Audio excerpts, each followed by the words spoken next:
guys. Do you like my t-shirt? It's my exact inner structure done in a t-shirt. Isn't it cool?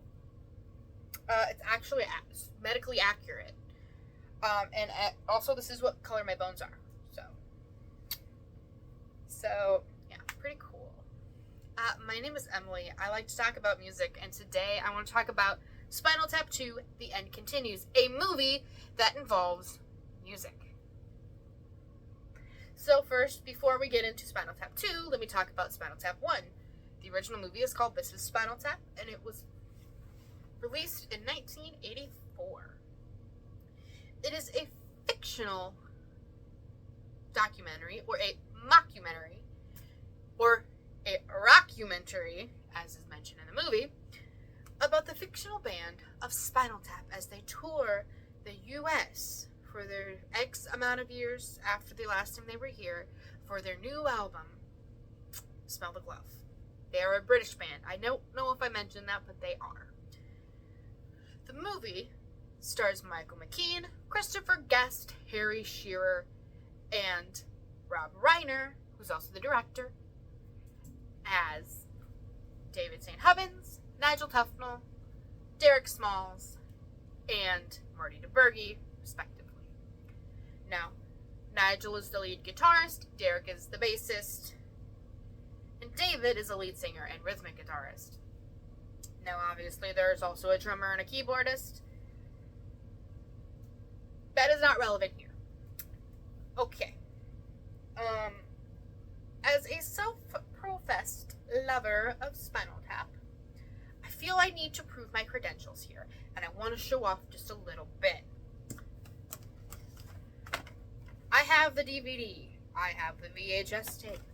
I have the movie soundtrack on cassette. I don't even have a cassette player. I have the CDs. I have the vinyls. And of course, the piece de resistance in my collection. Besides the t-shirt I'm not wearing that I have in the other room, this one here in my hat are the figures that I found at a store when I visited my brother. No, they will never leave these boxes. And no, these boxes will never leave this box. Why? Because this box is super fucking cool. Now that my credentials have been proven, I would like to continue on. Now, I first saw This is Spinal Tap a couple years ago, and I fell in love with it. And ever since then, I've kind of just been hyped on it. And I was so excited when I found out they were making Spinal Tap 2. I was so excited because me and my dad both love Spinal Tap. He was not able to see the second one with me as he was in a different place at the time that I went in a different place because I had to travel to see this movie. So, sad to say, he has not seen it. I have. And it's a phenomenal movie.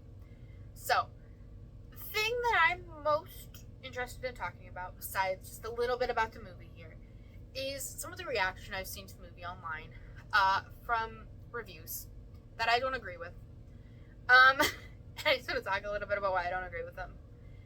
None of this is scripted. This is all kind of just my thoughts. So if it makes no sense, I apologize. But yeah. So sit back, relax, do whatever it is you like to do when you listen to random people ramble about random things. And let's talk about Spinal Tap 2, The End Continues, a movie you probably don't care about, but you might. So basically, the movie takes up after it's been 15 years since the band has been together. There's a falling out between Nigel and David, and they have to get back together to do one final farewell concert because their original manager, Ian Faith, who passed away, the original actor, Tony Hendra, also passed away, left a contract to his daughter. And basically the contract is that Spinal Tap will do one final show. And the reason she's actually doing it is because their song Big Bottom had gained retraction because it went viral from a video of Garth Brooks and Trisha Yearwood singing it on stage. So it follows them and Marty DeBurgi is directing this documentary about their farewell tour show, which takes place over about the span of a week or so. And just like the original, a lot of it is improv by the three guys, by the main guys, I should say. And it's just a fun movie overall. There's a lot of good jokes. There's some not good jokes that don't land. I mean, the same thing happened in the first. It's just a really fun movie that I thoroughly enjoyed watching. I laughed at it. I felt emotion during it. And that's all I can ask in a movie. So,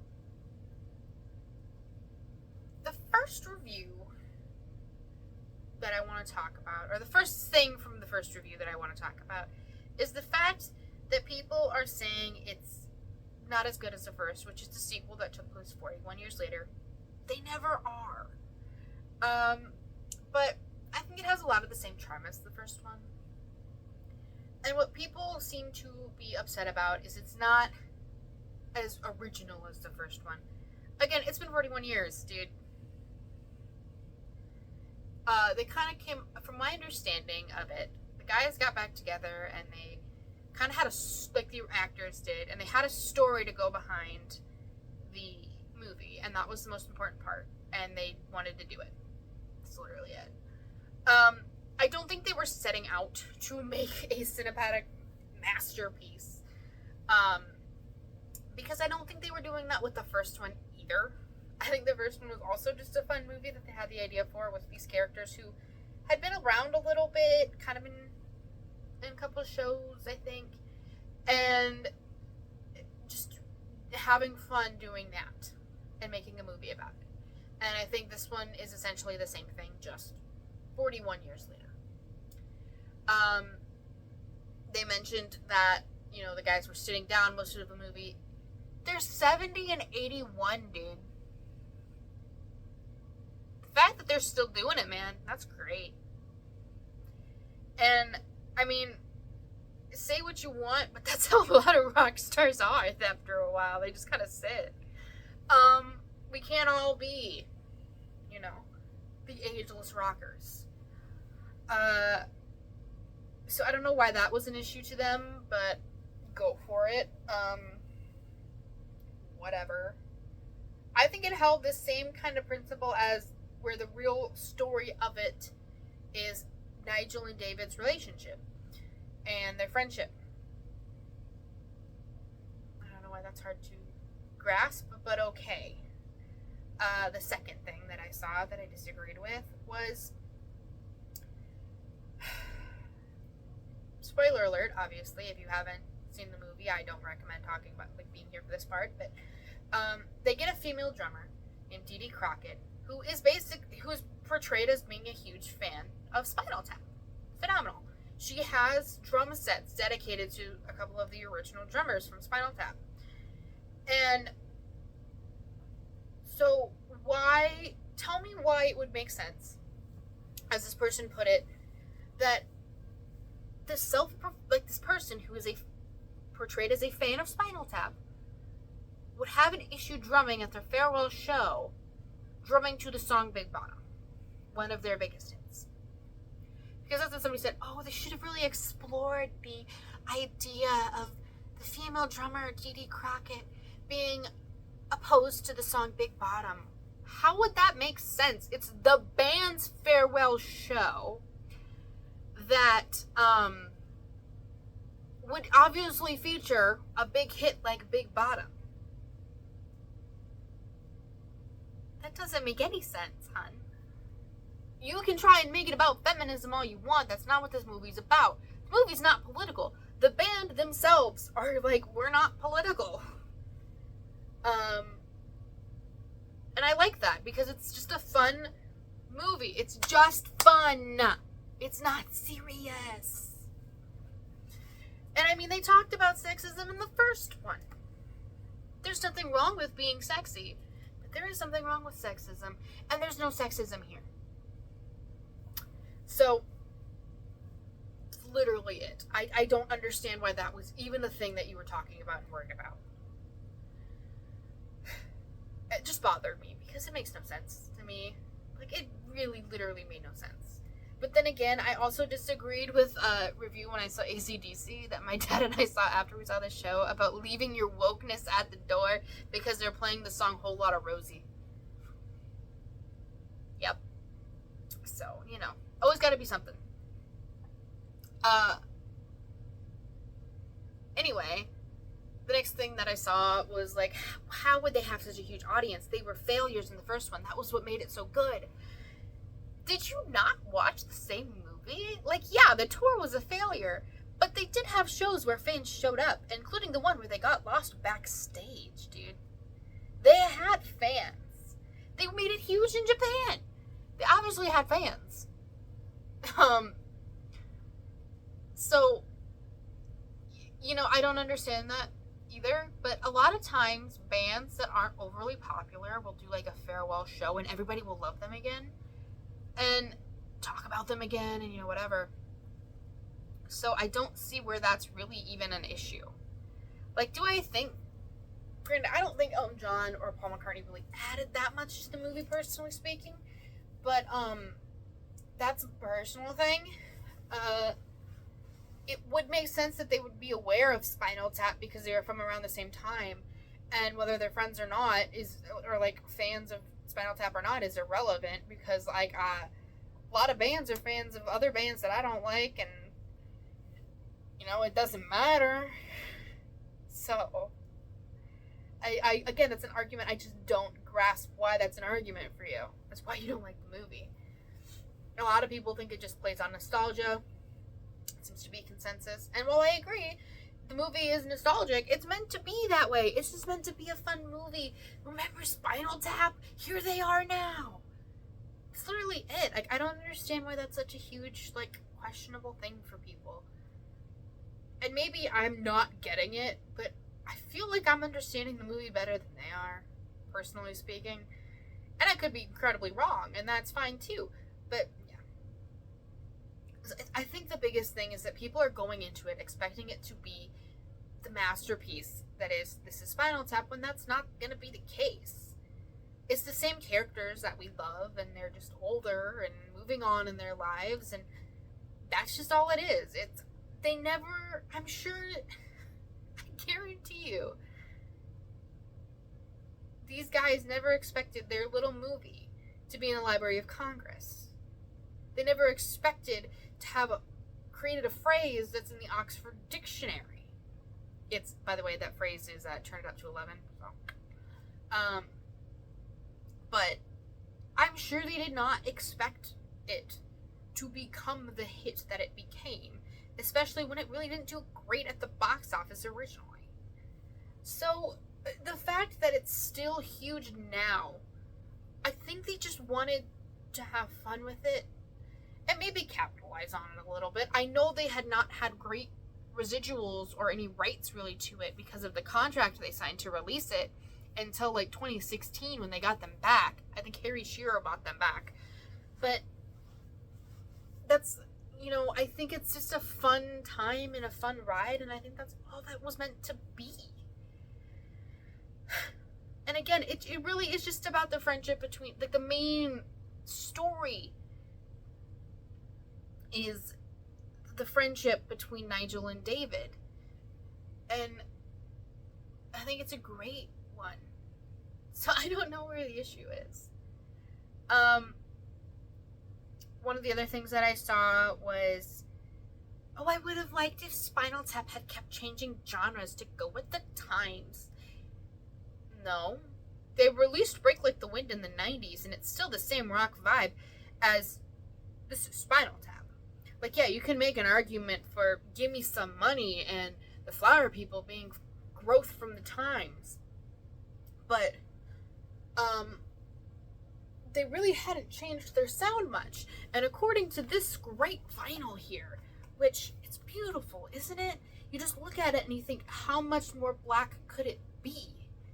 And the answer is none. None more black. The inside features other albums from Spinal Tap.